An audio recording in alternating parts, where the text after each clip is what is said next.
कैले बड़ू हो प्यार में धोखा दिली बड़ू, काहे तू ऐसे कैले बड़ू। दिल तोड़लू तू ऐसे कौना जन्म की बदला ले बड़ू।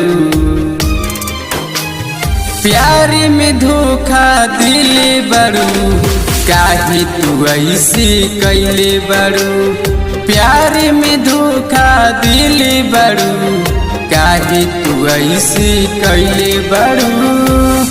प्यार करने का कोई फॉर्मूला नहीं होता, प्यार करने का कोई फॉर्मूला नहीं होता, वो तो सिर्फ बोल होता है।